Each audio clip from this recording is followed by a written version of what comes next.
एक बार एक बहुत बड़ा बिजनेसमैन एक छोटे से गांव में जाता है। उसका प्लान होता है कि उस गांव में एक फैक्ट्री लगानी है। वह एक ऐसी जगह पहुंच जाता है जहां उसके सामने एक नदी होती है, उसके सामने गांव होता है। अब उसके पास दो रास्ते हैं, एक के वो सड़क के रास्ते से घूम करके वो गांव में पहुंचे जिसमें कि करीब करीब 8 घंटे का रास्ता है, और दूसरा 20 मिनट में वह नाव में बैठ करके नदी को पार करके उस गांव तक पहुंच जाए। और उसने अपना टाइम बचाने के लिए उस नाव में बैठने का डिसीज़न लिया। वह नाव बहुत छोटी सी थी जिसमें एक तरफ आदमी बैठा था जो नाव चला रहा था और दूसरी तरफ वो बिजनेसमैन बैठा था।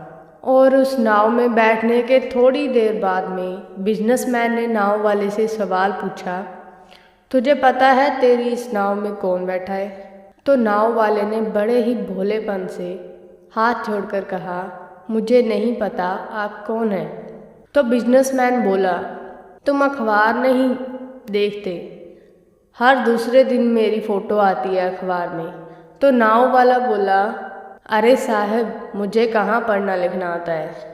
तब मैं बहुत छोटा सा था जब मेरे पिताजी गुजर गए थे। परिवार का ध्यान रखने के लिए बचपन से ही मैं काम पर लग गया, तभी मेरा स्कूल छूट गया। यह सुनकर के उस बिजनेसमैन ने उसका मजाक उड़ाते हुए कहा, तुझे पढ़ना लिखना नहीं आता है, ऐसी ज़िंदगी का क्या फ़ायदा? यह सुनकर नाव वाला बहुत बुरा महसूस किया, बट उसने कुछ नहीं बोला। थोड़ी देर बाद वह बिजनेसमैन उस नाव वाले को बोला, कुछ ही देर बाद जो तुम सामने जहाँ ज़मीन देख रहे हो, जहाँ पर मेरी बहुत बड़ी फैक्ट्री होगी, ब्रांड मिनरल वाटर की बोतल बनेगी। नाव वाले को उसकी बात समझ नहीं आई, तो उसने कहा, क्या बनेगा? तो बिजनेसमैन बोला, थोड़ा सा इरिटेट होकर वो बोला कि जहाँ पर बनेगी, तुम्हारे गांव में नहीं, बहुत बड़े शहरों में बिकती है। अगर गया हो तो भी देखी होगी, पानी की बोतलें रखी होती है जो दुकानों पर। तो वह नाव वाला बोला, अरे साहब, मुझे कहाँ पता, मैं तो इस गांव से कभी बाहर गया ही नहीं। और बिजनेसमैन उस पर हंसते हुए बोला, तू इस गांव से कभी बाहर तक नहीं गया शहर में, तुझे क्या पता शहर क्या होता है, ऐसी ज़िंदगी का क्या फ़ायदा? उसकी बात सुनकर उस नाव वाले को सच में लगने लगा कि मेरी ज़िंदगी शायद किसी काम की नहीं है। अपनी सोच की वजह से उसका नाव पर से ध्यान हटा, तब नाव की टक्कर एक बड़े से पत्थर से हो गई, जिसकी वजह से नाव में पानी भरने लगा, नाव डूबने लगी। उस जगह पर पानी बहुत गहरा था और नाव डूबने लगे। तो नाव वाले को समझ आ गया, अपनी जान बचाने के लिए नाव वाला कूदने ही वाला था कि उसने बिजनेसमैन से पूछा कि साहब, आपको तैरना आता है ना?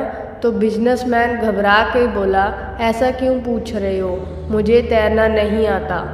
तो उसकी वह बात सुनकर नाव वाले को हंसी आ गई और वह बोला, अरे साहब, आपको तैरना नहीं आता, ऐसी ज़िंदगी का क्या फ़ायदा? ये सुनकर के बिजनेसमैन को अपनी गलती का एहसास हुआ और वह हाथ जोड़कर नाव वाले से बोला, तुम जो कहोगे मैं वो दूंगा, बस मेरी जान बचा लो। नदी वाला बोला, अरे साहब, आप घबराओ नहीं, मुझे सिर्फ तैरना ही नहीं आता, डूबते हुए को बचाना भी आता है। आप सिर्फ मुझे कसकर पकड़ लो, मैं आपको कुछ नहीं होने दूंगा। और फिर नाव वाले ने बिजनेसमैन की भी जान बचाई और खुद की भी जान बचाई। तो हम इस कहानी से यह सीख ले सकते हैं कि हमें ज़िंदगी में कभी भी किसी का मजाक नहीं उड़ाना चाहिए, किसी को भी कमज़ोर नहीं समझना चाहिए, क्योंकि हमें नहीं पता कि हमें कब, कहाँ, कैसे किसी की ज़रूरत पड़ जाए।